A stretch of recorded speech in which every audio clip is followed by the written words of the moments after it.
The passion. The drama. The last-minute winners. The debate. That's why we've created Pinkham Plus, the app that takes you beyond the headlines. With exclusive columns, blogs, podcasts and videos, we've got you covered. Subscribe today. Pinkham Plus. Stay ahead of the game. Good evening, everybody. Welcome to a very special bumper Terrace talk where we're going to be dissecting and probably having a little bit of a moan about Norwich City, I can imagine. Connor Southwell joining you on our relevant Pinkham channels, Facebook, YouTube and Twitter. And you can, of course, chip in with your thoughts across the evening as well. So the way we're going to do this, we're going to have a part one, and I'm joined by three excellent Norwich City voices. That we're then going to have what I'm describing as an NFL-esque halftime show. We were hoping to have Simon Thomas join us live this evening, but unfortunately he's not got his priorities right, and he's presenting for Amazon Prime for the Everton against Newcastle game, so he's not able to join us live. So I recorded a chat with him yesterday, which we'll bring you, and then the second half we're going to bring some other names off the bench to finish strong. So that's the plan for this evening. You can see the guests in front of me: Ben Ambrose from Norwich Talk, Nick from Along Come Norwich, and Sarah from the Canaries Trust. And Sarah, I must say a special thank you because you're doing this on your birthday eve, so that's much appreciated. Oh, happy birthday! Yeah, 21 again, obviously, Connor. The kids did think Well, I was going to say going to be 50 tomorrow, and I'm not going to be 50 tomorrow. But the kids did think I was going to be. So, no suggestions about age tonight, please. No, absolutely not. Ben, Nick, as well. Thank you for joining me. Where to start? I think I've sighed a lot since Sunday, so it feels like maybe we should probably start with Sunday. Ben, let's come to you first. I mean, it's not mathematically done, but I think the consensus is it's going to take some effort. It's going to take some miracle now, isn't it, for Norwich City to stay in the Premier League this season? Yeah, it's done. It feels like it's been done for a while, but the Leeds game, my goodness, it feels harsh to say embarrassing because I do genuinely believe this group of players care. It's just that they're just not good enough. And I think that makes it more depressing because if you've got a group of players who clearly don't care, you can maybe cling on to the idea that if they did, you'd be fine. But it's just ability. And at this point, when you're watching it week in, week out, a group of players who haven't got enough to stay in the Premier League, ignoring the fact that we laid out at the beginning of the season this ambition to stay in the Premier League. It's bleak and it's upsetting for us to watch, but also for that group of players who you want to succeed. It just can't happen, and it's not going to, I'm afraid. But we've seen it before, and I'm sure we'll see it again. It's just depressing. That's what it is. Yeah, and we'll come back round to maybe the historical context of where Norwich City fans currently find themselves in. But Nick, since you're from Along Come Norwich, it makes sense really. How much for an Along Come Norwich was Sunday and Leeds? Well, I believe that Leeds have lost 6 games in a row. So it was an Along Come Norwich waiting. But to be honest with you, I think regards to this season, I think we're actually going past the point of it being Along Come Norwich because it's just one after another of just poor, under par performances that end up in a loss. I know there was a lot of chat after the Liverpool Cup game about how well we played in that match, and it was just like, well, we all know how this is going to end up because that's happened so many times again this season. I also know, talking of Along Come Norwich's, I think Brighton have now lost or not won 6 or 7 on the spin. So yeah, they're going to be set up very well for a win in a couple of weeks' time. It's a pretty grim situation. Matthew McGregor was at the game and reported on the match for Along Come Norwich. He said it was the worst away performance that he'd seen since the 2005 defeat to Fulham, the 6-0 that sent us down. Obviously, he was saying that in the heat of the moment, and he was quite emotional after the game. But, you kind of, as a Norwich fan, it never gets any easier being relegated from the top tier, even though we have been quite used to it and experienced it quite a lot of times. Yes, absolutely. We were going to have Matthew on tonight, but sadly, I think he's got COVID, hasn't he? So wish him Matt all the best, and I hope he's feeling better soon. He was going to come on for part 2, and I was looking forward to having him on as well. But there we go. As is the world we live in. Sarah and Nick's made a really good point there, really, because there's been a lot of flat performances, poor performances throughout this season. But the fact that first half transpired in the way it did, in a magnitude of that game, that's what's disappointing, isn't it? The fact that Norwich City couldn't even get themselves to a level where they could compete against a Leeds United side who, as Nick said, were in terrible form. We're looking for a win under their manager. That crowd would have turned. I'm sure everyone inside Ellen Road would have said that. That's the disappointing thing, isn't it? That the gap between them and Leeds United was so big in that first half. Yeah, and it shouldn't be so big. And it was the same in the Brentford game, right? You just sort of knew what was going to happen as soon as Leeds and Brentford scored. And the team looked like they knew what was going to happen. There didn't feel like, and I know Hanley wasn't on the pitch, but there didn't feel like there was the leadership or anyone saying, look, come on, we've got a lot of games still to play. Yeah, we might be down. We may not be the best group technically to compete in this league, but we can at least try and put something together that shows that we're doing our utmost best. And I feel at times it doesn't look like they're trying their best, if I'm honest, Ben. I think they look like, oh, that's happened. Now we know where we are. It's another defeat. And then maybe they get into the zone with the last 5 or 10 minutes sometimes, right? But it looks like their heads drop and they don't believe in themselves that they could get anything out of the game. And as soon as you hear that, I wasn't there, didn't want to watch it. You sort of try and follow it only on social media because I didn't want to listen to it anymore. And you sort of see the goal and you're like, oh, right? And you sort of just know what's going to play out. And it's demoralizing and, Ben said depressing, and it is demoralizing for us. I can't imagine what it's like for the players because, they may not be showing that fight and desire on the pitch, but I'm sure they all fully believe and are committed to the Norwich cause and actually really did think they could stay up, right? As a unit, I'm sure they felt that. And to, in any work environment, if we were performing like that on a day-to-day basis, would be, you wouldn't be in a good spot with your HR department, right? And it must be really tough for them to keep coming out every week. But yeah, Sunday was just like another, whatever. I got my hopes up. I thought we were gone and dusted after Brentford. And then suddenly another game comes round and you're like, oh, maybe we could just get a point or a win, maybe. And you have that little bit of hope. And then it's like, no, I was right to think, no, we've gone. Let's just focus on what this team needs to get through to the end of the season without too much damage to them as players and individuals and to us as a fan base connecting with the players on the pitch. Let's just try to somehow collectively get to the end of the season, pick up the good bits that we've got and try and figure out what that means going forward into August. Yeah, as the old adage goes, it's the hope that kills, isn't it? And there's a couple of points really that you raised in there, which I think are quite interesting because at this moment in time, Ben, it's worth noting a few facts really, which is that Norwich City are currently have fewer points than they had at the same stage 2 years ago. They've scored fewer goals. They're on track to concede more. There was this banner in the away end at Ellen Road on Sunday after the game. We'll get on to maybe the final point a little bit later on, but the no ambition, no fight lines, I think that's probably the place to start really. Is this just how fans feel at the moment because not just of this season, but because of what they saw 2 years ago and what they saw when Alex Neil was in charge and the last season under Chris Hughton? Is this a culmination of frustration about Norwich City's existence in the Premier League? Yeah, the thing is with Norwich in the Premier League, it's routine, isn't it? The embarrassment. But I think, as you said, Sarah, this is particularly bad because it makes you not want to watch them, makes you not want to listen to them. And as someone who, a lifelong Norwich City fan, that's really bad. That this connection to football is being almost severed by this team that are just no good, especially in this division. And I feel bad for them, yeah, on a personal. I think you're right when you say, as individuals and as people doing their job, it must be humiliating. But I can't argue against signs like that because there isn't any fight. I think the Chelsea game is such a wonderful example of that, and how in the first 45 minutes of that game, there were players with yellow tops on, sort of wandering around thinking, what now?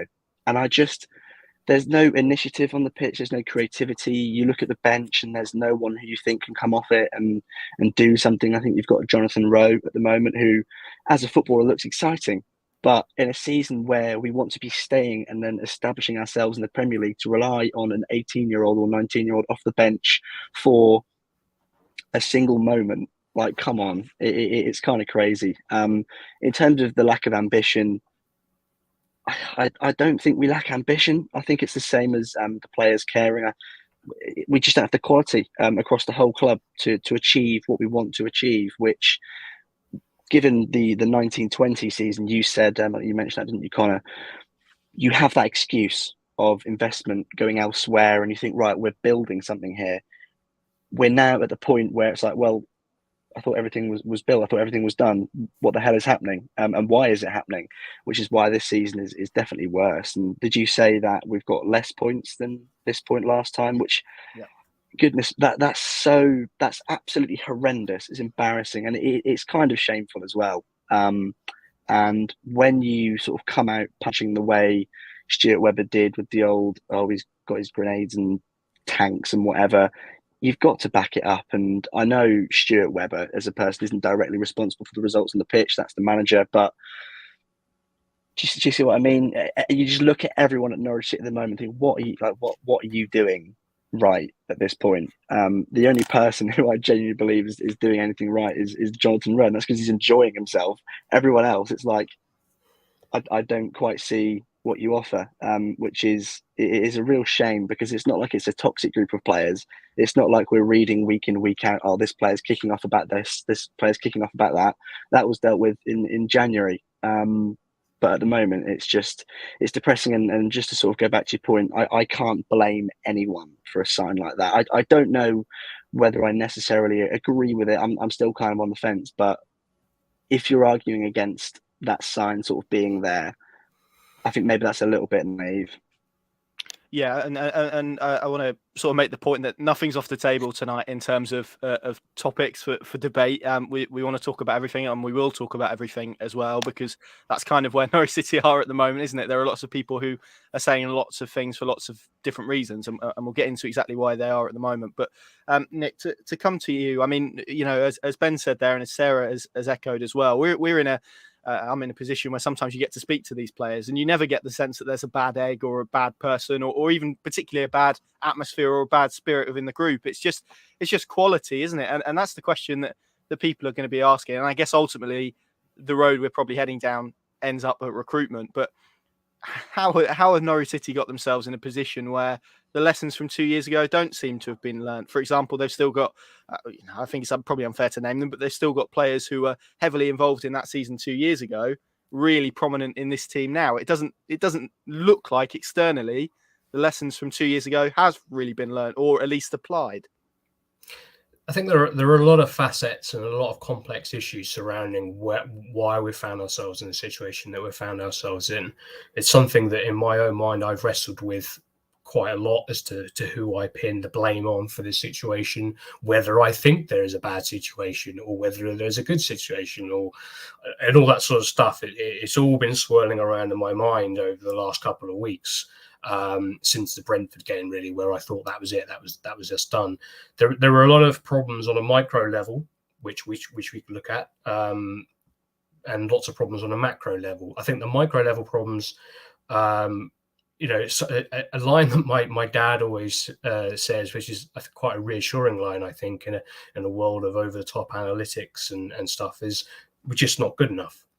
And I think that's quite a nice, succinct way of just putting it. We're not good enough. There's not enough good players there. There's not enough quality there. There's arguably not a good enough manager there to keep Norwich in the Premier League. We sold our best player in the summer. I can't think of many examples of a Premier League team being promoted and then having to sell their best player. So every time that Norwich seem to spend more than £10 million on a player, it turns out to be a bit of a flop. It's been a habit of ours for quite a long time now, and something that needs to be arrested. I think on a macro level, There is a serious issue with football in general, and we all know there's an imbalance in football. We all know that Norwich feel like they're the odd ones out when it comes to the Premier League, and we're not really welcome to the party. We've obviously all seen the problems at Chelsea over the last couple of weeks, and we can see the issues that arise when it comes to the way that football clubs are being treated as geopolitical tools. But ultimately, if you start and this is the debate I've always had in my head, if you start questioning, okay, well, it's better off being in the Championship, well, then the trouble is you then start thinking that, well, then winning's pointless, and that makes football pointless, and obviously you don't want to start going down the road of thinking football's pointless. So it's a really tricky kind of situation to wrestle in. I do think there are answers out there. I did think the current model was potentially an answer. The trouble is we've now found ourselves in a situation where it clearly isn't. So where we turn next, I have no idea. And I guess that's the thing that's going to be up for debate. Yeah, absolutely. And you've probably segued us nicely, really, into where people find themselves at the moment. And I think there will be a lot of people in your position, Nick, who have really been thinking over the last few days, few weeks, maybe even few months about what this model is. Is there a ceiling to it? Is that the issue? Is Norwich City's lack of financial resource comparative to Premier League teams, as you mentioned, some of which are owned by states, which I think is really important to specify, and some of them very dodgy states at that. And I think we're seeing that in the current climate. How do you compete with that as a self-financing club? On the flip side, Sarah, there are maybe people, and we had Chris Sutton write a column this week and last week as well. He wrote a really interesting one about how he felt it was probably the way the model was being applied that was the issue rather than the model itself. Because for all the talk of lack of resource and lack of finance, I'm going to sort of parrot that line again. Norwich were the 11th highest spenders in Europe last summer, so we spent a lot of cash for us. Exactly. So that when we talk about ambition, usually people are talking about money, right? So it's a really difficult debate to have. But is it the model that's failing, or is it the way the model that is being applied? Yeah, it's tricky, isn't it? And I sort of have rants with different supporters about this, especially one with a Newcastle supporter the other day. I don't think the club went into this season lacking ambition. They clearly stated they wanted to be the 17th best club in the country, which was a massive statement from what they've been saying for the last few years. We all agreed that 2 years ago, we went up maybe a bit too soon. The team weren't ready. The investment wasn't ready. Yeah, we bought into that. Okay, give us another year down and we're going to go back up and we're going to really attack the Premier League and hope to stay in it. For us, we spent a vast amount of money. I think for us, Nick, we have to always sell our best player. I've lived through years of us selling our best player. On my laptop here, I have a picture of Dale Gordon, who was my first favourite best player that got sold to help finance the Norwich team, right? It's what we have to do to survive and compete in this league. And I think we can use that model to do it if we have both parts of that model working well. And to me, that is the academy pipeline coming through, which has served us incredibly well over the years, with many players coming into that first team. And then ideally some of them being sold on for money you can invest back into the team. And then spending our money that we've got incredibly wisely with players who are, I would have said this season, we needed more players who had some proven Premier League experience that we could have brought into that team, who added a bit of bite, especially in midfield, and just had that, they knew how to grind out results in the Premier League. So I think we did have ambition.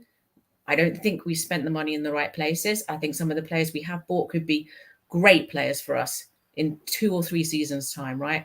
They were not oven ready. They were not ready to go on day one, right? They were not ready to be in that team in the league we found ourselves in at the level we needed them at. But I think over time, some of those players will turn out to be exceptionally good for us. Yes. So I don't think the model should be chucked away. I don't see what other model we would want or that would work for us as the type of club that Norwich is and wants to be within its community and within Norfolk. But I think we need to take a long, hard look at how we make that model work the best it possibly can to ensure that next time we have a chance, whatever that is, maybe not too soon, not sure we're all ready for it, but whatever that chance is, we actually can make a stake at being the 17th best club in the country. Yes, and that's definitely the aim, and it was the aim at the start of the season, and was communicated to be the aim at the start of this season as well. So if you're measuring the club purely on that statement, it's going to have failed to meet its objective this year. But Ben, there will be some people who will have listened to Sarah there and will have listened to Nick, and they would have said, well, you know, it's been over a decade now, or will have been over a decade since a Norwich City team has stayed in the Premier League. It was, of course, that Paul Lambert team that we remember. Norwich were trying to do things in a similar way back then to what they are now, maybe slightly different and in the way with a sporting director and whatnot. But in terms of, they were financed the same way, they were owned the same way, and the last 4 occasions have all ended the same way. And there'll be some people who maybe will use the definition of madness that we hear so much, which is you do things the same way.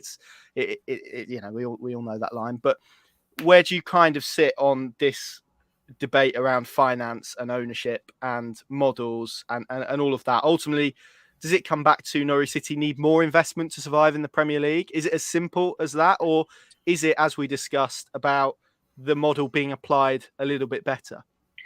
Yeah, it's about doing it better for me. You look at kind of the big 6 clubs, and I just think, I don't want anything like that at all. Like, not even a little bit of me wants anything like some big rich American billionaire to come and take over my club. Not at all.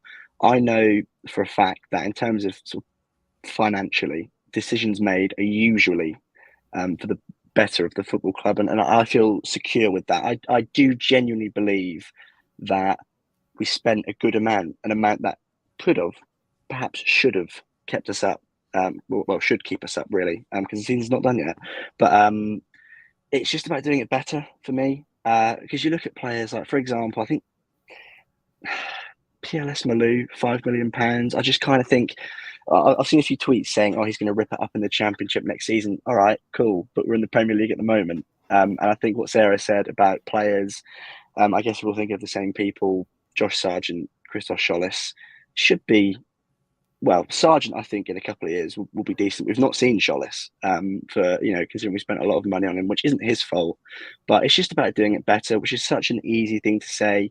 But I'm not going to sit here and say I'm happy with the current model, because I think that would be crazy. I don't think anyone's particularly happy. It's just about recognising the grass isn't always greener on the other side. And I know for a fact that over the last 5 years, if you're sort of pro Delia and Michael, you will say that every single time. You'll hear that time and time again. It's just about doing your job better. And whether that is Stuart Webber and his team having another go, or being replaced, or whatever, I don't know. I really couldn't tell you. But I just think it's crazy in my mind. And I think Nick mentioned the idea that Norwich aren't welcome in the Premier League. We spent, what is it, 60 to 80 million pounds this season, which in this league is not taking it seriously. Whereas if you sort of go down a league in the Championship, you get laughed at. Oh, you're buying the league. So the difference between the leagues is just ridiculous. And you know, it probably doesn't help that we get embarrassed week in, week out in the league. But the Premier League is just rubbish. Like, it really is. Unless you're, not even if you're owned by a billionaire, because you look at sort of the violent riots after the was it the European Super League? Is that what it's called? You look at the fans of these clubs hating their owners. The Glazers at Manchester United is such a, I think, probably the best example. They spent what, hundreds of million on who's it, Sancho, Varane, brought Ronaldo in, and they still hate their owners. And it's like, well, hang on a minute. You're supposed to be these big billionaire boys who can buy the league and buy success. No, that's not quite how it works, I'm afraid. But you know, it's just, honestly, Connor, it's so routine. We're having the same discussion we had a couple of years ago. I don't know when this discussion will stop. There will never be an answer to it, because at the moment it feels like it will never change. But it's just about sort of the context and the circumstances. This time it's a lot more difficult to take because of the commitment to wanting to be the 17th best team in England. When the message was, what was it, top 26, you're a bit like, maybe I can understand it. Maybe if we go down and we fight for playoffs in the Championship, maybe I can get my head around it. But when you're committing to wanting to stay in the Premier League and you're seeing the performances from the set of players that have been brought in, it's just it's madness. I think Milot Rashica is another example of a high, high profile but high cost for Norwich. Not great, is he? Not great at all. And that's for example, him and like Jonathan Rowe, as I said, that's all we've got to cling on to. 2 or 3 times a game, he'll run past someone. He won't score, he won't get an assist, but he'll run past someone, and that's all we have to cling on to. It's the classic sort of Norwich City, a player who isn't really very good at all, but he's better than most of what else we have. But honestly, I'm going to spiral in a minute, so I'll stop. But it's just. It's Norwich City. That's what it is. Just to sum it up. Yeah, I think just to close on kind of the ownership stuff, it's really interesting, Nick, isn't it? Because it's always framed as in, certainly at the moment, a morality, but there'll also be a lot of people, not just fans of the examples that you give at the top end of the Premier League. They'll also, or even the most extreme examples of Derby, for instance, there'll be clubs in the Championship who will dream of coming to the Premier League. It would be their dream to have a year where they play the top clubs and whatnot. And there'll be people externally looking at it and going, okay, well, Norwich are debt free. They're going to be in the best financial position that they've been ever at the end of this season. They've got young players. They've got a flourishing academy that's raised them a lot of money. Kind of what's the problem? That's what they'll be asking. And there are also then Norwich City fans within that, when we talk about risk, who will be going, why don't you roll the dice? Why don't you take that risk? Because what they're doing at the moment doesn't work. So as you said right at the start, really, there's lots of facets to this, and it's a really complex debate. And I don't think there's a really simple answer to how you solve all of the issues that have presented themselves with Norwich City in the Premier League. Yeah, I think a part of it is that, obviously, modern football fans, we've kind of grown used to the fact that success can be bought. So we see that and we think, well, that's what we want. At least some of us do. The trouble is that football in itself is not a business, right? Football doesn't work like a business, because at the end of a football season, 3 teams still get relegated from the Premier League. Now, when you have a discussion on Match of the Day or whatever at the end of the season about the 3 relegated teams, all 3 of them are in crisis, no matter how well actually they're being run. So that in itself, you have to remember about football. And that's obviously been the boom and bust cycle since 1888, when the Football League first started. The trouble we're at now, though, is that the gap between the top and the bottom, the top 6 and everybody else, is so vast. We're talking, over £100 million is being spent on individual players. Like, that's just an insane amount of money that we are now going to find ourselves stuck in kind of like this elevator of going up and down. What the answer is to get out of that, I'm not so sure. As a supporter, you have to then kind of think, well, what do I really want to get out of watching football? Ultimately, I go to football because I want to be part of my community. I want to be entertained to some extent, although, it depends on what your vision of entertainment is with regards to football. But I also just want to enjoy it. And, at the moment, this season is very unenjoyable because the way that we're kind of capitulating is not great. In the Championship, we've had a great time of it. I know a lot of people who support Premier League clubs or support clubs in the top 2 in England have turned their back on top level football and moved to supporting non-league or other leagues. And if that drain could still continue to happen if football doesn't arrest this problem. But yeah, ultimately, I think supporters, as a supporter, you kind of have to look at, ultimately, I'm doing this thing not because of the pain and suffering that I'm currently feeling out of it. I'm doing this because I want to get some sort of enjoyment out of it. So let's try and find the enjoyment, no matter how difficult it might be. Good stuff, and that seems like the perfect place to end our first half. So Ben, Nick, Sarah, thank you very much. Sarah, I hope you enjoy your birthday and you get ambushed with a cake, as seems to be tradition now. So I hope that happens. This is going to be the halftime show with Simon Thomas, and then we're going to bring you the second half as well. So thank you very much for watching so far, and this is my chat. Bring you. This is essentially what I've just described to Simon as. If you imagine this being halftime of an NFL game, this is the halftime entertainment, and we're delighted to be joined by Simon Thomas, who and we're recording this on Wednesday. We're hoping to have Simon live with us, but as you're watching this, he's presenting for Amazon Prime the Everton and Newcastle game. So we're having to come to you from the past, I'm afraid, but we're going to be talking about Norwich City and all the issues that we will have touched upon tonight with our various guests and various fans who will have been voicing their opinions, hopefully strongly, in the first half of the show. Simon, where to start really with Norwich City? It's I mean, you used the word just before we started recording, grim. That's how it feels at the moment, isn't it, for supporters and people who are following Norwich City at the moment? Gosh, Connor, there's so many different words, and none of them particularly positive that you can use when you're talking about Norwich City at the moment. You're right. As people are watching this, I'll be at Goodison Park. This is Wednesday, so I'm just going through all my stats for Everton against Newcastle tomorrow, and I'm looking at Everton's recent run and where they're at, and it's grim. You know, when you look at them and you see words like atrocious being used to describe Everton, and spineless and lacking physicality and all those kind of things. I'm thinking, gosh, this is like Norwich, but for us, given we're below them in the league, it's even worse. I think what I find most difficult, and it's a recurring theme, Connor, isn't it? Because we spoke right before the season began when we did a little piece that you put out looking ahead to the season. And, you know, what I wanted more than anything is an acceptance that it's going to be a struggle for a club of our size, and in terms of the financial model we have at the moment, it's going to be tough to stay in the Premier League and to be competitive. But I just wanted there to be moments of joy in the season, just something to cling on to and say, okay, it's been a tough season.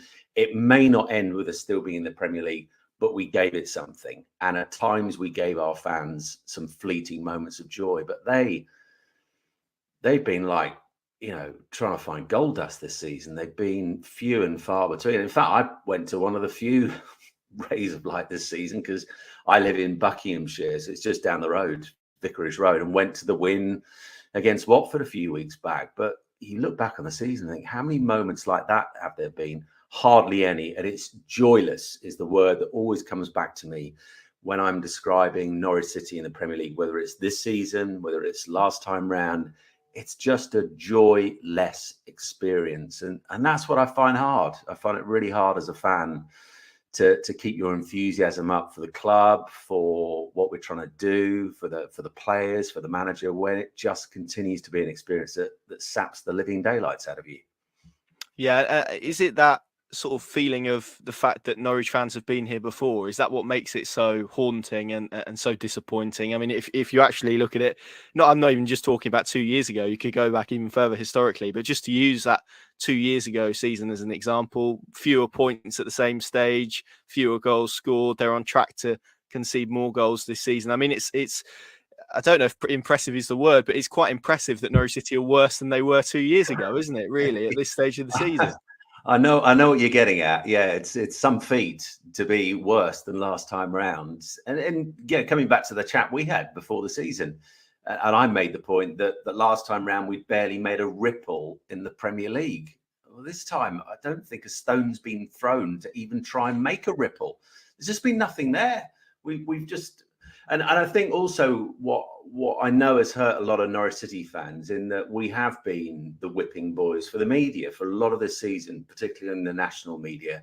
And I know there's always that small club bias against Norwich, but there's been a lot of criticism of what the club are trying to do, a lot of criticism of the self-funded model, a lot of criticism of Delia and Michael, and, you know, a lot of belittling of Norwich. And the best way always to respond to that is to stuff it right back from where it came on the pitch.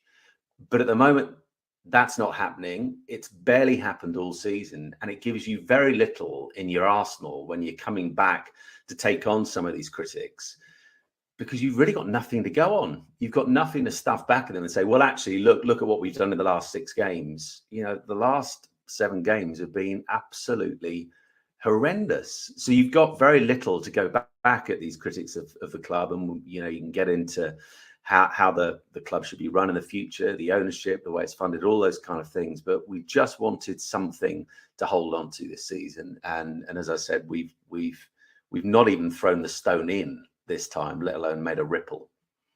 Yeah, 4 wins this season. 2 of them came and immediately the 2 clubs earlier this year, of course, Everton and Watford both sacked their managers, one of which was at Brentford when Norwich then sacked their manager, and the other one came in Dean Smith's first game in charge. So, I mean, you talk about rays of light this season, 4 wins that have maybe come against teams who are struggling or have viewed that defeat as pretty critical to a manager in the dugout at that point. It's really frustrating. I mean, what do you feel has been the major shortcoming this year? Because I think a lot of people have pointed to the recruitment. Do you feel it is that? Do you feel Norwich City just don't have the financial resource to compete at this level? I suppose that's maybe a direction that some fans are heading in. Is it that actually the model that they're trying to run the club by, they haven't extracted every single thing that they could have from that model? I mean, the 11th highest spenders in Europe, that's the phrase that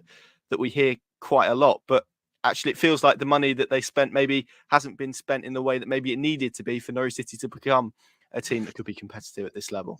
No, and I think that what we always compare to when we talk about recruitment is what happened a few years back in terms of getting some unknown players. I mean, Pukki is the obvious one, for very little money, if anything. And then we know what they've done over the last few seasons, particularly in those great rides from the Championship back into the Premier League. But this time around, I don't think we can say that we recruit well, because I really don't think we do. How many of those players that we brought in can really put their hands up and say they've delivered this season? Very few, if any of them, can. I mean, Matthias Norman, there was a lot of talk about him. He looked really promising. Then came the injury. He's not looked the same since he's come back. So there is something wrong with our recruitment. I don't think we can dine out on previous recruitment campaigns when we did bring in some really, really good players and we know what they did for the club. You can't dine out on that forever. And, that's one side of things. I don't think the recruitment's been anything like good enough. The money side of things, we can talk about 11th, in terms of European spending and all those kind of things, but we simply, I was just preparing for this game that I'm doing as we speak, Newcastle away to Everton, and looking at what they spent in January alone. It is off the Richter scale in terms of what we as a club can do. And everyone's praising Newcastle for the turnaround that Eddie Howe's put together. Yeah, he's been part of that. But then you look at the kind of players that they were able to bring in January compared to what a club like us can do. We simply at the moment, with this model and with the kind of recruitment we're carrying out at the moment, we can't compete, and we're showing that week in, week out. But the biggest problem for me is whoever we've got, turning out on a Saturday or midweek or whenever it is, there's just not that hunger and there's not that fight. I don't see enough players who are prepared to roll up their sleeves and scrap for this. And that's a problem that the Everton game I'm doing tonight that's been their biggest problem this season. What the fans really complain about is that, we're not seeing enough players who are up for the fight. We now find ourselves in the territory of maybe going out of the Premier League for the first time in their history. And they're looking around and saying, right, who's going to scrap our way out of this? And at the moment, they're struggling to see any players in that starting 11 who can do that. And I think that's our problem as well. I don't see anybody at the moment who's really stepping up to the mark and showing the fight that we want to see, as we drift back into the Championship. Everton's a really interesting contrast to Norwich, isn't it? Because they've spent almost £500 million on players in a 6-year period or so. They've had Champions League winning managers, and it still hasn't worked for them. So, I mean, if we're going to go down the route of kind of finance and ownership, they're proof that actually money doesn't solve all your problems in the Premier League. No, I mean, as you'll know, Connor, it's the same in any business. You can have all the money you want, but if it's mismanaged, if it's not used correctly, if it's not used to buy the right assets, then that company will stall and ultimately it will fail. And it's the same with a football club. It's different complexities to running a business, but essentially it is a business. And like Everton have shown very aptly, they've spent an awful lot of money, but people look at their recruitment and go, well, what have you spent it on? Where's the quality? Where are the kind of players who are going to, make this a club challenging at the top end of the table and not at the moment threatened with going out of the Premier League altogether, which has never happened, as I said, in their entire history. So it's not as simple as that. It's not as simple as getting the money in. Obviously, the more money you have, the better. And Newcastle are proving that. They can bring in the likes of Kieran Trippier in January. we simply can't even begin to compete at that level. But you're right, it's a combination of the two. But when you've got deep pockets, it allows you to make more mistakes. What needs to happen this time then? Because I think we're probably both in the camp that barring some miracle that would have to, well, it would be quite the miracle if they managed to get themselves out of the situation they're in. It does look like it's going to be Championship football again next season. What needs to change from here? What needs to happen to make sure a relegation like this from the Premier League doesn't happen again, in your view? Because I think, as we've spoken about, it doesn't really feel like anything at the top end of the club is going to change, certainly in terms of ownership or the way the club is run. So how do they go about ensuring that the next time they return to the Premier League, which obviously we hope is an immediate return, they're in a better position to make a better fist of it than they have this season? Well, I've got more immediate worries, and it was something that I mentioned when I had an unusual dip into Canary Call after Leeds on Sunday. I don't normally ring it because obviously I live away from Norfolk. So you must have been angry. I was angry mainly because I've been proved right, because I did the Leeds game against Aston Villa for Amazon Prime last Thursday, and I was in the studio with Paul Robinson and Michael Owen. Obviously, Paul Robinson used to play in goal for Leeds, and he was seriously worried about Leeds, particularly after that game. He got a new manager comes in, and he doesn't see a discernible upturn in fortunes, and Aston Villa just sort of swatted them to one side and left with all 3 points and 3 goals that Thursday. And as we were kind of walking back round to the broadcast trucks at the end of the program, he'd said on air that he was really worried about this game against Norwich to come at the weekend on the Sunday. And I said, mate, honestly, you've got nothing to worry about. You really haven't, because we have this. I think actually, Connor, I even said it on air. I'm pretty sure I did.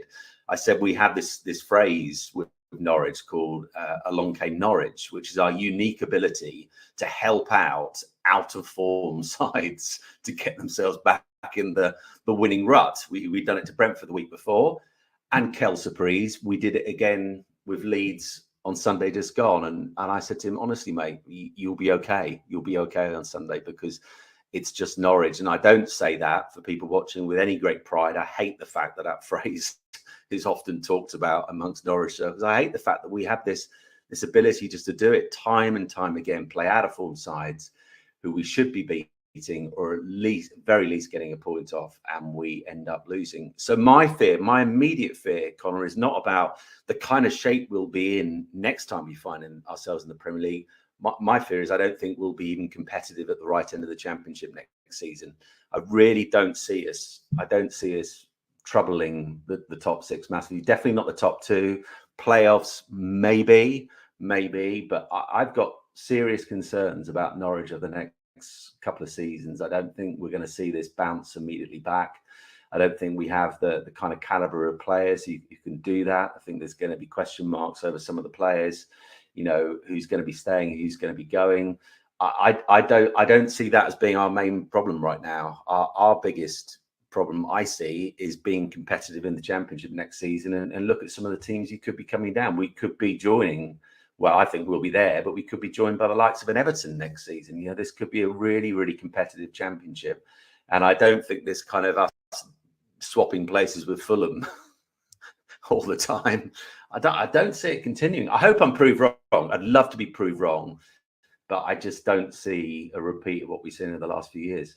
It is an interesting point you make, because even 2 years ago when Norwich City came down, we were talking about Ben Godfrey, Emi Buendia, Timu Puki. I suppose then Ollie Skip joined as well, didn't he? And it does feel like those players are a bit more few and far between this time. And which kind of, your point there leads me on to maybe the final point, which is around Dean Smith, really, and how you feel as a fan he's doing. Because I think that maybe the common consensus amongst Norwich fans is that even though maybe he does have to take a little bit of the blame for what has happened, he's maybe not as responsible, because he hasn't signed a single player. This isn't a team that was assembled for him in mind. The chances are he's going to get that next season, as we've spoken about in the Championship.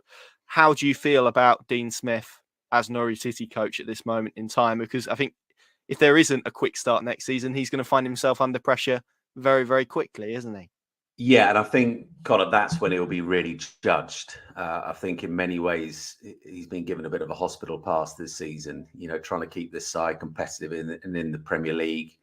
It was always going to be a tough ask, and that's the same kind of thing going on in the game I'm doing at Everton tonight, and that is that Frank Lampard has been brought in. People can question whether this was the right job for him given his limited managerial experience, but it was a hospital pass for him, and I guess he'll be looking at it. I've just got to keep the side in the Premier League, and then next year I can begin to put my thumbprint on this club. And I think it's the same for Dean Smith. I think we all know, barring the greatest optimist I've yet to meet, that we're gone, that we will be back in the Championship next season. But it'll be over those first 2 to 3 months where I think we can make some serious and proper judgments on Dean Smith. We know what he's done in this league with Villa before. We know his experience at this level, and it gives him a chance to put his thumbprint on this side. Hopefully, if the backing is there financially and the right recruitment is happening around him to bring in the kind of players that he believes can do the right job. But I think that's when we can make proper, serious judgments about what kind of Norwich City manager we've got. There's been glimmers from him, but I just think he was faced with an almost impossible task to keep this group of players at the top table.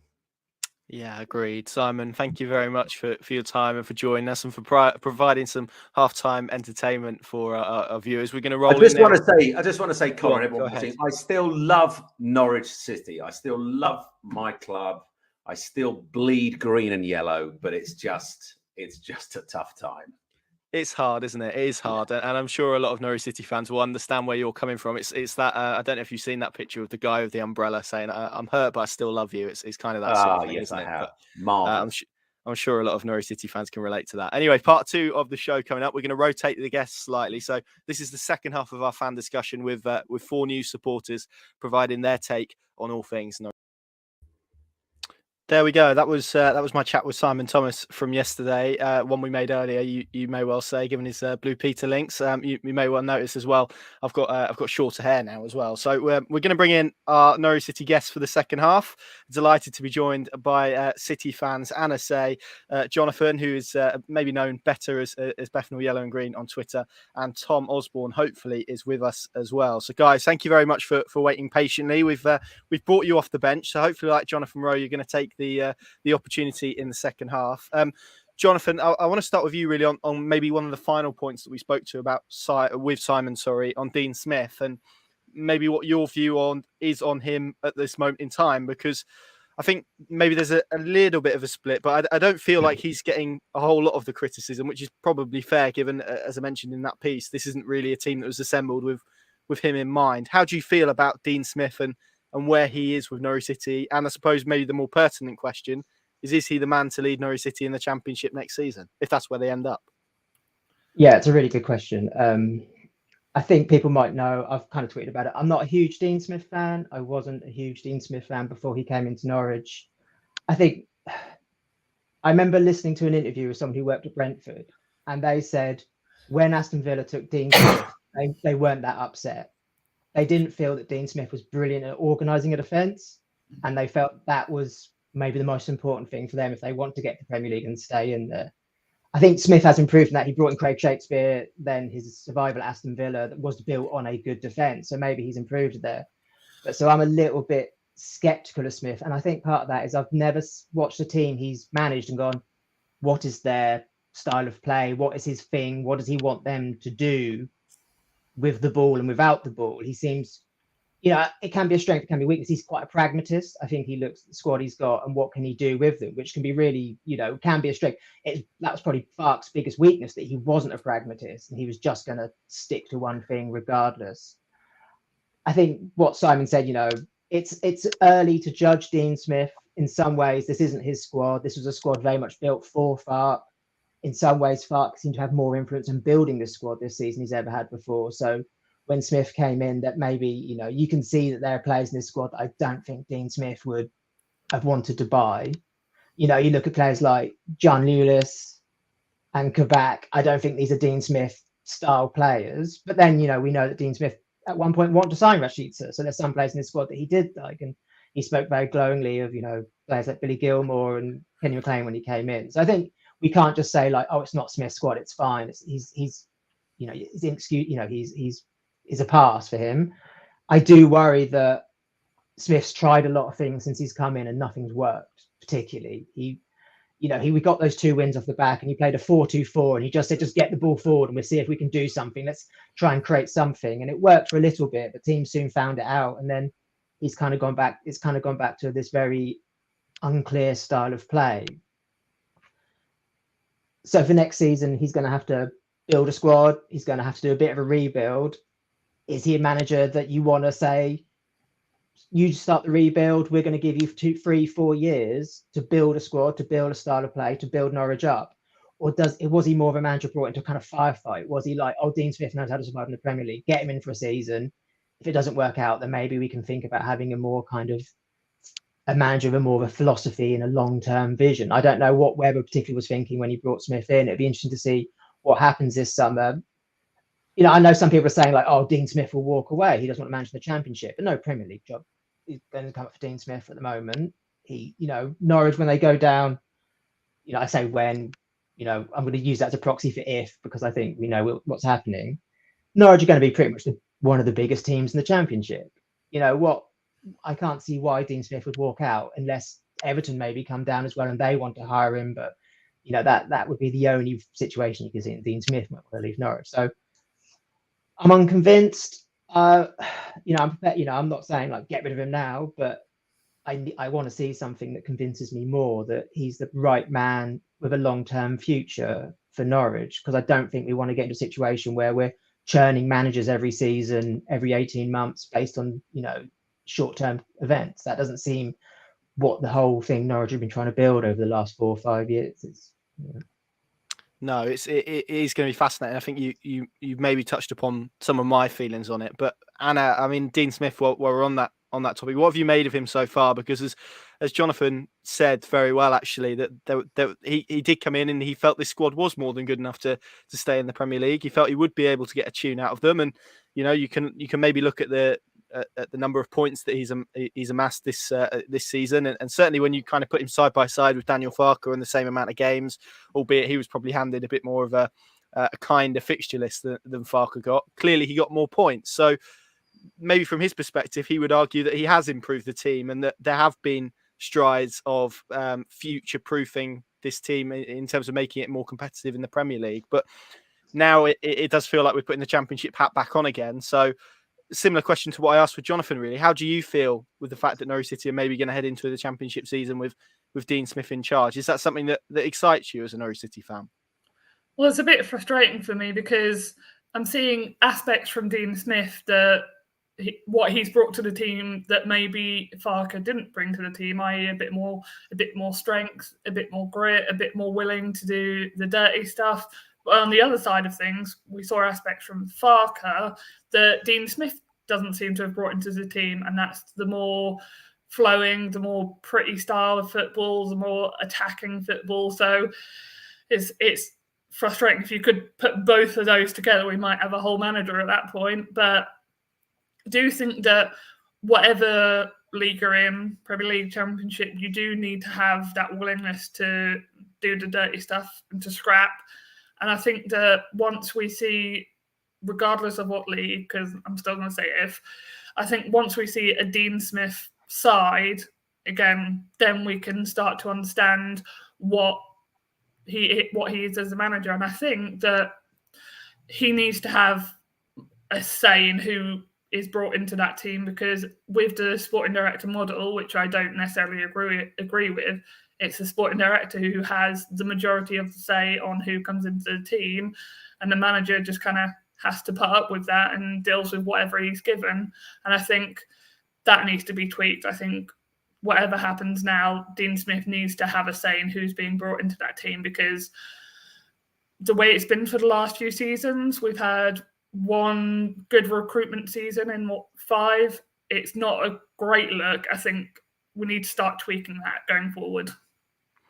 Yeah, and it's some interesting thoughts. So hopefully we've got Tom with us. I can't see him, but hopefully he's going to be able to chip in. So we'll try it, and let's see if we get Tom. But Tom, if you are there, intrigued to get your thoughts as well, really on Dean Smith and some of the points that Anna has made there, because I think it's it's one that I've seen raised a few times about actually maybe his influence in terms of recruitment. I think when you look at maybe what Everton have done, where they have handed a lot of autonomy to coaches to bring in their own players, there is a possibility that you lurch between managers, and then often you can end up with a real blend where you've got loads of players from loads of different managers who don't really fit any kind of system, which is maybe where Everton are. So where are you on Dean Smith and maybe what he should be given next year in terms of tools and in terms of squad to assemble what hopefully is another very good championship side? Hi guys. So I feel like the jury is somewhat still out on Dean Smith. I'm kind of the optimistic side of me looks at the kind of squad he was building at Brentford, and thinking about. I kind of referencing your own sort of podcast, Connor, that you had with Paddy the other day. You could almost sort of, he's got a lot to answer for in the fact that Brentford are where they are now, I think, because he sort of helped put the wheels in motion for them putting together the kind of the solidity in the squad that they currently have. So that gives me grounds for optimism to think that he would be sort of the right man to sort of hand the reins over to for next year. As both sort of Anna and Jonathan touched on, our recruitment has just been so awful, really, given the last few years, and I think that Dean Smith definitely should be given more sort of jurisdiction over the players he wants to bring in. I mean, I'm not entirely sure what kind of the percentage was of Stuart Webber to Daniel Farker as to who decided on which players to bring in previously, but clearly the method they went down has not worked, and that's why we're in this kind of terrible situation. So for me, I trust that he is a good coach, and I think that for now, the best thing is to stick with him, because alternatively as well, I'm not entirely sure where Norwich would turn to if we didn't have Dean Smith. I don't know how what kind of the chances are of them picking up sort of a fresh sort of up and coming manager. I mean, you sort of look down the leagues and you think the chap at MK Dons has done very well, but again, is quite sort of fresh, and I don't think it seems to really be Stuart Webber's style to go with any of kind of the old sort of merry-go-round of managers who we often see sort of pop up at clubs. So given all that, I think, yeah, I'm sort of willing to trust that Dean Smith will do a good job next year in the Championship, and that he can start to assemble a squad that will not only get promoted, but actually give us some longevity in the Premier League. Yes, some interesting thoughts there, Tom. And Jonathan, on recruitment, I think it's probably worth stating that there were a few signings that Daniel Farker did have influence on, and I think the saying was always it didn't have the only say. I think was the expression. I'm paraphrasing a bit, but I think the idea is that it's a bit more of a collaborative approach, isn't it? And Dean Smith was appointed by Stuart Webber as someone who was open-minded in the transfer market. We know that's how he likes to appoint coaches. But just on the market that Norwich City have shopped in this season, I think there'll be a few people who maybe look at Christopher Ayer, who was a player they're interested in, Philip Billing, Josh King. We could list a few others who they did show interest in, and ultimately financially just got edged out of those deals. I mean, the market that they're shopping in is an incredibly difficult one, isn't it? It is a lot of gambles, and it is a lot of players who maybe you're hoping grow into their potential a lot quicker than maybe the selling club maybe views that they're at the moment. So to balance the recruitment debate a little bit, it is a very limited pool of players that is available to Norwich City compared to someone who does have a lot more finance available to them. Definitely. I think you can make a good argument for every player they signed individually that was a sensible, good signing. I think there is definitely that argument. You can sit there and you can look at the player's reputation, you can look at statistics, you can look at what other scouts are saying, who else is interested in them, and you can go, these are players who have skirted around the bottom of the top level. So Josh Sargent, he burst through an 18-year-old American, made him their number 9 striker. All these analytic companies who have paid hundreds of thousands of pounds by football clubs have been pointing at him since he was 19, going, this guy's going to be big. This guy's going to be the next big American player. And he had a really bad season at Werder. He lost his place to the American team. He was under a lot of pressure when he came to Norwich. And I think you can see that he's never really had that confidence. Then you hear these, after he signed for Norwich and you kind of read a bit more about them, you read these things from people in America going, Josh Sargent's a really nice guy. He's a really positive guy. He's a really interesting guy, but he does have this kind of, he's a confidence player. And when he burst through, he was full of confidence. And you can just see, if you watch videos of the 19-year-old Josh Sargent playing for Werder Bremen, he's pushing people out the way, he's making positive runs, and he was really good. And I feel sorry for him personally, because he probably should have stayed at Werder in the Bundesliga too, and he'd have probably scored 20, 25 goals, and everyone would be going, there's the Josh Sargent we've been waiting for. Rasica, people were talking about £30 million for him not that long ago. He was earmarked as one of the best young players in the Bundesliga. So for every player, you can go through and go like, yeah, you can see why Norwich targeted and pushed for these players. I think the problem is that either they came in as damaged goods, like Rasica and Sargent, we know they got relegated at Werder. They were both very low on confidence. Their style was falling a little bit. Matthias Norman, lots of clubs had looked at him, but his injury record put everyone off. And we've seen that at Norwich. And also he's this quite odd player where he is kind of a defensive midfielder, but then he wants to be at the top of the pitch, scoring goals, taking shots, or he wants to hit like the Gerrard pass, but he's not very good at passing. And so he's a bit of a weird player. So you can see why clubs have gone like, this player might be good, but we're going to pass because we know there's someone who's £5 million more expensive and is more of a guarantee. Ozan Kabak, he played in the semi-final of the Champions League last season. And then, so many clubs were in for him with Schalke. No one could get a deal done. And then Norwich kind of swooped in and got it. It's like, wow, this is a coup. And then he's turned out to be maybe not very good. And so I can understand individually why all these players were targeted. And, and there's a good case for making why a lot of them are decent. I think there were some warning. I think the Jolis deal, in retrospect, and I think everyone says retrospect, but I think that was really risky. And I do wonder if they got caught up in there was such a media storm around Jolis. The Greek press are going every day, Norwich bid this, but it's being rejected. And the next day, Norwich bid a little bit more, but it's being rejected. And there's so much hype amongst the fans. I wonder if Norwich kind of got caught up a little bit in it. I think, looking back now, Christos wasn't ready to leave Greece. I think Pauk, this lovely little video when he sold him to Norwich about Christos Jolis, and he was like, he still lived with his parents. He was really shy. You could see he was just really kind of young guy who maybe wasn't ready to move away to a new country on his own in a new league with no one he knew. And it kind of makes you sad that these players, there's so much potential for these players. It reminds me, when Norwich went out and bought Leroy Fer, Ricky Van Wolfswinkel and Nathan Redmond and all that. And there was so much potential for those players to be more than they actually ended up being. And one, is it because you throw them into a relegation fight? A player who's good in a relegation, you could maybe chuck Rasica into a top 6 team and he'd look okay because he's really fast. He can dribble past the man. He can do something. If you're always attacking, that's going to be brilliant. Like, I think Billy Gilmour's a classic example of that. You put him into a better team, he's going to look amazing, like he did for Chelsea. The problem is you put him into a relegation fight when you need him to scrap and you need him to hold the line. You're like, it's not really the right thing at the right time. And I think that's where Norwich's recruitment fell down, is that maybe contextually those signings were the wrong signings because they hadn't considered, put enough weighting on the situation they were coming into. Maybe Norwich thought they were going to be comfortably mid-table. They'd just knocked out 97 points in the Championship. Maybe they thought they were coming in at a higher level and they actually were. When in reality they needed to buy like 6 players who were all 6'2" and bruisers, maybe couldn't pass the ball very well, but they were just going to scrap and scrap and scrap. And, I'm sure the whole of Norwich recruitment team, if they could have that time back, they'd have that time back. But, that is football and that is life.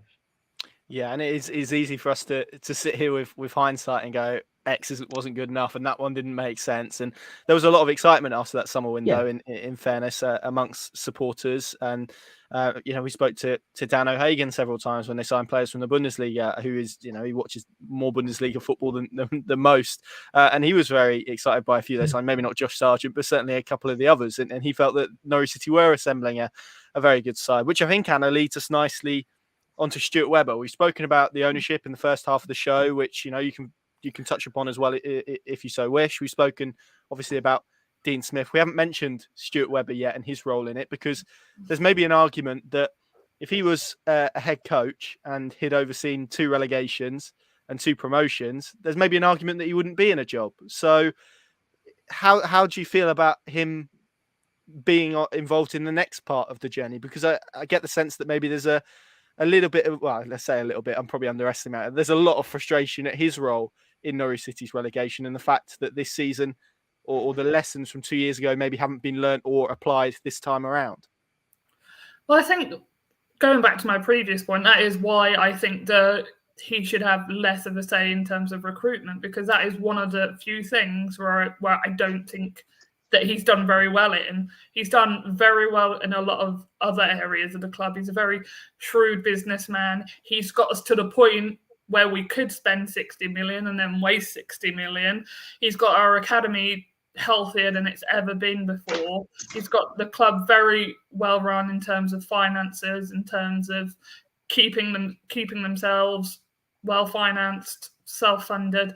He's done a lot of good, but I think the recruitment is the place where it drags him down.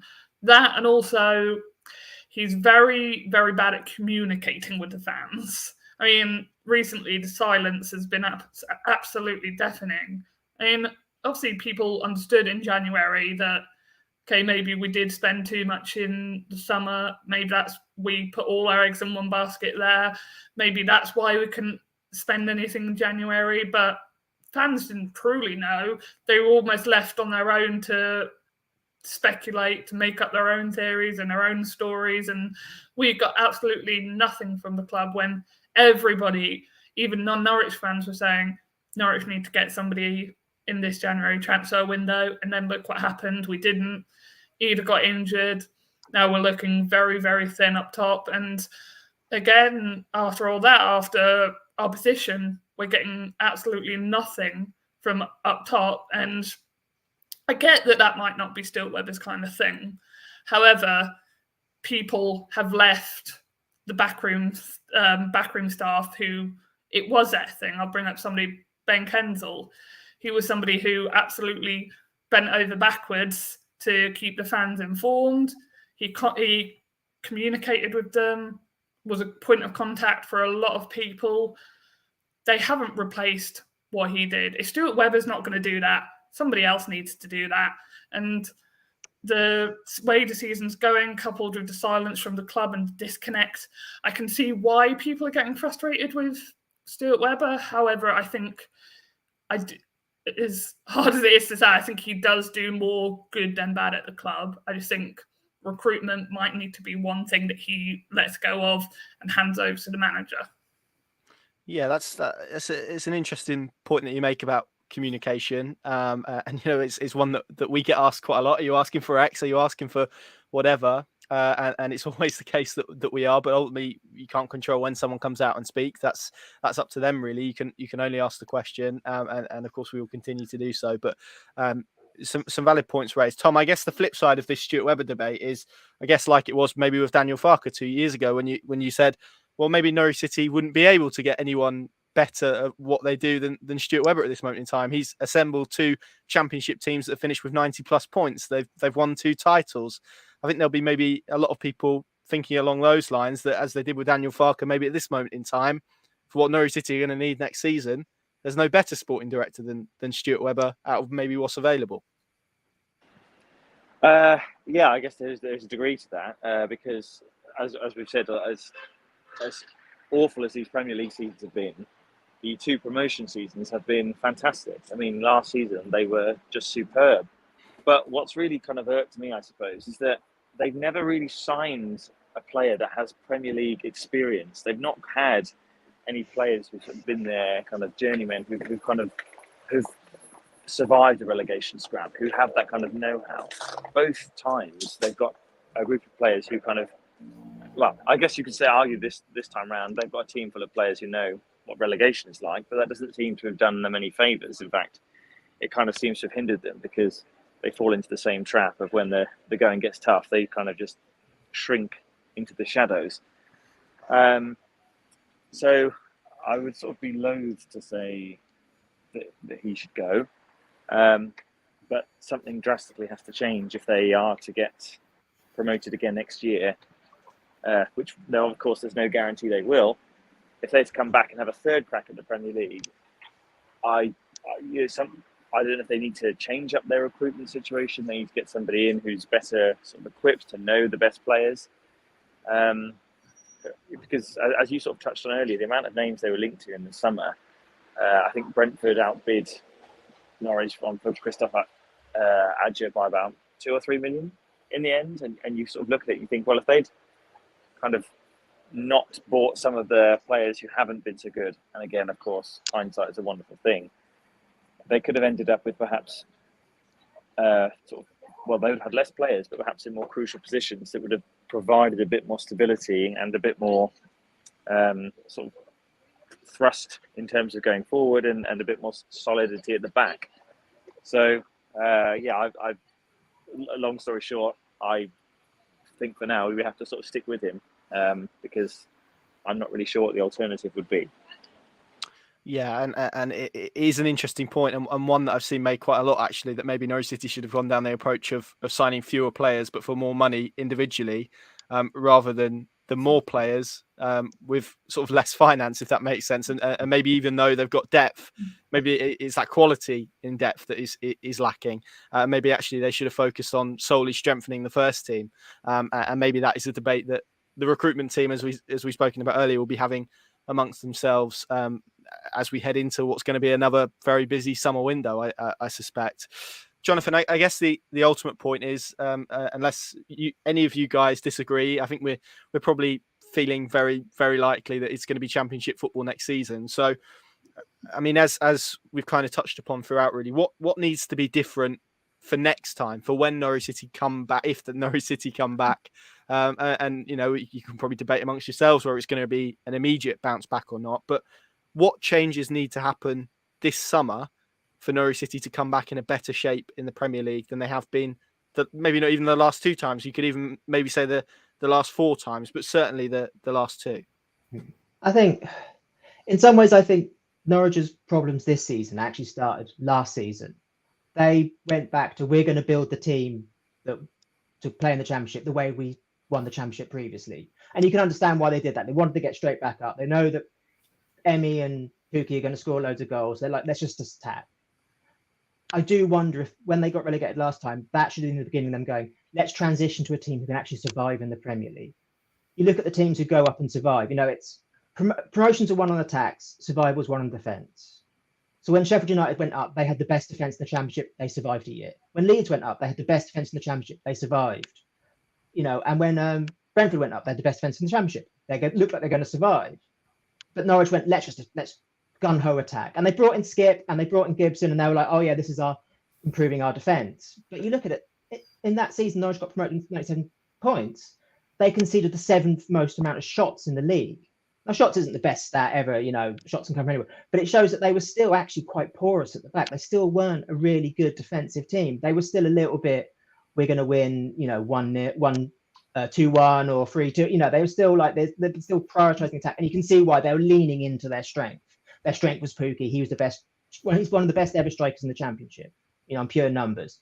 Emi was a player who's obviously much better in the Championship, was good at top. So they just like, let's lean into our strength. But maybe at that point, they should have gone like, can we now transition into a team who's a bit more solid at the back? Maybe we're not quite so beautiful to look at. Maybe we're not quite so fluid at the front, but we've actually got something stronger to build on. And that's what I'd like to see this season. And it sounds a bit boring, but I want to see goals from corners. Like Brentford, that's something they really perfected in the Championship. And taking a corner in the Premier League and taking the corner in the Championship are very similar. You know, if you're good at corners in the Championship, you're probably good at corners in the Premier League. Because yes, the players might be a bit big, they might be a bit strong, and the goalies are a bit better. But still, this is almost a transferable skill. You know, I think about like, that's what people talk about with international football. You know, have a good defence, have a good corners, and you can nick wins. And that's what if you want to win in the Premier League, survive in the Premier League, you've got to be able to nick a win. And so I'd love to see this season Norwich start to really think about not how are we attacking, how are we defending. I'd like to see more pressing. You know, Farke was such a passive coach of pressing. Lord Norwich's pressing numbers like the worst in the Championship, despite winning, because he was like, right, we're let them come to us, and we'll win the ball, and we'll go up, storm up the pitch, and we'll hold possession. So I'd like to see kind of, you know, you look at again the teams who have survived well in the Premier League who have come up. Brighton pressed really hard when they came up, they survived. Southampton, look at Southampton's squad. It's not that much better than Norwich's. James Ward-Prowse is a really good player, but Che Adams and Adam Armstrong, these are championship strikers, but Southampton managed to maximise them because they have this high press style. Brentford high press, Leeds really high pressing. And you think maybe Norwich has now got to stop thinking about the most beautiful football. Webber talked a lot when he came in about the Norwich way. And this was something that he told Delia had told him, that Norwich played possession attacking football. And he built, he got Farkin to do that. But maybe now Norwich now need to start changing the Norwich way and think, are we more this high press? They call it press and possess teams. Liverpool, the prime example of it. This kind of maybe having a star in the championships is building more to being a Premier League team rather than not just getting out the championship. Because to be honest, I know some people have said like, oh, I don't know if Norwich are going to be any good in the championship next year. Luton have Cameron Jerome as their striker and a 5th in the championship. Huddersfield a 3rd in the championship, I think. The depth, no, maybe the 4th now, but the depth in the championship isn't very high anymore. Norwich will go in as probably the richest or second richest club in the championship. There are probably more points with points deductions in the championship than parachute payments next season. That I don't want to undermine the championship. It's still a hard league. It's a long league, but the quality of the championship is sinking. And I think Norwich need to start thinking we need to build a team that is looking beyond the championship. And I know that sounds really arrogant and horrible, and people are like, oh, you count your chickens. But that's exactly, I'm going to mention it again, but that's exactly what Brentford were doing, before they got promoted. They weren't, you listen to their sporting directors and their people there talk, and they weren't talking about how are we going to get out of the championship. They're talking about how are we going to survive in the Premier League while they were still in the championship, because they were building a longer term picture. Going, we don't just want to have a team that can get us out of the championship. We want to have a team that can survive. And I don't want to see Norwich become like Ita Kranker's Middlesbrough, and it's just like pure defend. And when they got up to Premier League, they didn't know what to do with the ball in the final third. You've got to have a bit of both. But I'd love to see next season the beginning of this idea of what the next Premier League season will look like. Because, yes, it's presumptive to say the next Premier League season, but Norwich want to be, somewhere between 26th and 17. They talk about this 26th, best club in the country. Their whole idea is to be a semi-regular Premier League team, basically. And so they need to think about being how you were 17th, not in the Premier League, not how you first in the Championship. That's what I want to see next season. Everything geared around that idea. And I think that's not what happened last year. Everything was geared around, let's get out of the Championship as quickly as possible without thinking about what the next step was so much. That's some really interesting points raised in there, actually. And as you were thinking, I was trying to think back to Dean Smith's Brentford side and exactly what that looked like. And it was a 4-3-3. They did try and attack a lot, but I think they did have a bit of solidity at the back. And it is going to be interesting to see just how he builds it. And I'm with you. I'd like to see a Norwich team that is a bit more intelligent with the way that he does press. I mean, Anna, you've kind of hinted, I think, throughout what you'd like to see changed, but I'm essentially going to ask you that question, the same one that I asked to Jonathan, really. Is it about a little bit more compromise? You mentioned Webber with recruitment. Jonathan's mentioned kind of on-pitch style of play. Is it just a lot more compromise throughout the club, do you feel, that needs to change ahead of next season? Well, one of the things I was thinking about is we have a habit of going for these future prospects and these more these players who aren't very well known, and will pay maybe a little bit more for the unknown and inexperienced players, because the more well-known players, though they might be cheaper, are going to want to be on higher wages. And I think that's something that we might have to compromise on there. I mean, I've been looking at just a few of the signings from like the Premier League overall in the summer, and there are good players out there who cost a lot less than what we paid for some of our players, who are actually overall giving around the same or maybe even more in terms of goals, assists, general performances. I was looking at a few that you've got: Damari Gray, Craig Dawson, Joshua King, Emmanuel Dennis, Andros Townsend. Overall, those players cost altogether 7.4 million, 24 goals, 13 assists. I mean, you compare that to Norwich's 18 goals as a whole team. But I think that maybe we might not have gone for some of those players because we might have thought, oh, they're going to want to be on much higher wages. And I think that's something that we can compromise on, because are you going to go for a younger, more inexperienced player and pay more for him? because he's going to be on less wages, or you're going to pay less for a more well-known player who's going to want to be on higher wages, and I know which one that I would want to go for. And it's the same thing that everybody else has been saying. You need that little bit more experience. You can't win everything with youth and inexperience. You need players who are going to make an instant impact instead of constantly going for the ones where you're thinking, oh, these could possibly be our next big sale. These are the future prospects that we can develop and fund the club with. There needs to be more of a balance. And I don't think that we've got that right at all this season. You look at the players where you think they bought them because they have potential. People like Sargent, people like Sholis. We needed players who could make the instant impact, and there just was not enough of that. I'm hoping to see that next season. Yeah, absolutely. Tom, final word with you. I'm hoping you're going to leave us with a little bit of positivity. What change? I'm going to essentially ask you the same question as well. What changes do you feel Norwich City need to make? I guess maybe less so for next season, but to Premier League proof them in the future, I suppose.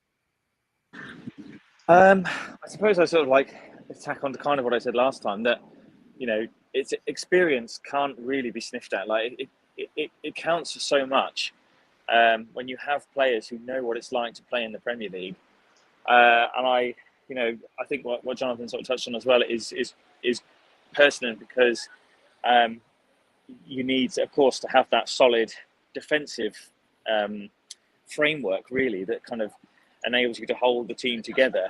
The only thing that sort of like, I guess I picked up with that is that it's our forward line that has let us down so dreadfully, both this season and last time, in that this chronic lack of goals being scored. Apologies, I know that really loud point. So I feel like a lot of fans have kind of identified that our midfield has just been so, I mean, I don't want to be so damning, but fairly useless. They aren't particularly good at screening any kind of sort of danger that comes from opposing forward lines. And when it comes to creativity and creating chances for poor old Timo Pukki, again, have been fairly rubbish at doing that. So that kind of engine room is so sort of key to getting the best out of both the defence and the attacking line. So, I think ultimately we need a kind of a mixture of experience and kind of players that know what they're doing, I suppose. Like, as Anna said, it's all very well having loads of players who are sort of ones for the future, but you need the players that are for now. And I think that's kind of where they went wrong this season. They didn't really buy players for now.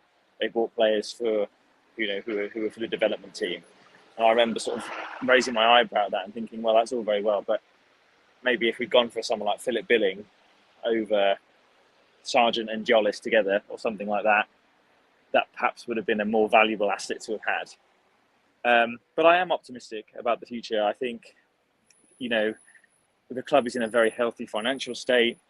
Again, as Jonathan touched on, the quality of the championship, I don't think is that good. Luton in 5th, Huddersfield in 3rd. It's a bit of a scrap around there. I think, given the fact that the club is so well run, they are definitely brighter days ahead.